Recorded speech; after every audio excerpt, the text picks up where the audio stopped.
Boqonnaa jalqabaa irratti akkuma beekamu hojiiwwan adda bahuu qaban ogeessa wajjin teenyee waliin mari'annee ogeessa adda addaa jiru wajjin bakka ta'uu qabu saayitii adda baafne hojii hojjetamuu qabu adda baafne karoora keenya qopheeffannee qoodna.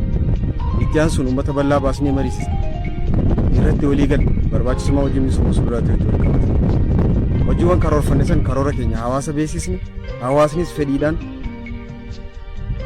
hojiin kun na barbaachisa karoora kana yoo raawwadde immoo rakkoo jijjiirama qilleensa rakkoo dhiqamiinsa biyyee rakkoo oomishaaf oomishtummaa rakkoo bishaanii dabalate bu'uurarraa inni fura waan itti amaneef qindoomsinee hojii misooma sululaa kanarratti kallattii tokkoon barnoota kallattii tokkoon hubannoo fayyaa kallattii tokkoon hubannoo qonnaa kallattii tokkoon immoo hojii misooma sululaa hojjechuu dandeenyeetti jirra.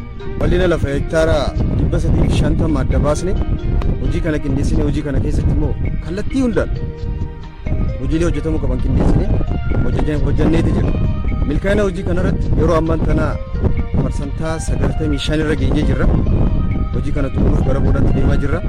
Akka xumurre immoo qonnaan bulaan hojii kanarratti hirmaatu qotee bulaa qubee yoo xiqqaate abaacaa baree deeme qotee bulaa hubannoo fayyaa guutuu argate qonnaan bulaa hojii tajaajila eksteenshinii qonnaa ogeessa qonnaatiin kennameef guutuu bare qotee bulaa hojii misooma sululaa hojjetee milkaa'inaan xumuree ta'a jechuudha. Kanaaf hojii kana guutuutti milkeessuudhaan yeroo ammaan tana kallattii hundaan hojii raawwanneen itti gammanneeti jirra.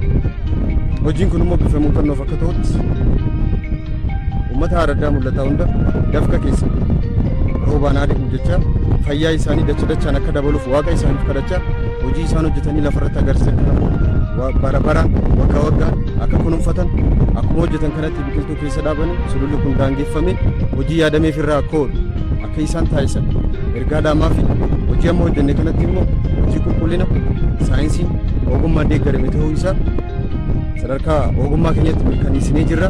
Kunis immoo keessummoonni garaagaraa dhufanii nuufis ragaa ba'aniiti jiru. Akka waliigalaatti xumuun asirratti hojjetame kun araddoota biraa birattis akka babal'atu ergaa dhaamaa yeroo ammaan tana immoo hojii misooma sululaa gara xumuraatti argamna waan ta'eef hojii kana milkeessinee jirra waan juusan abdii guutuu qaba.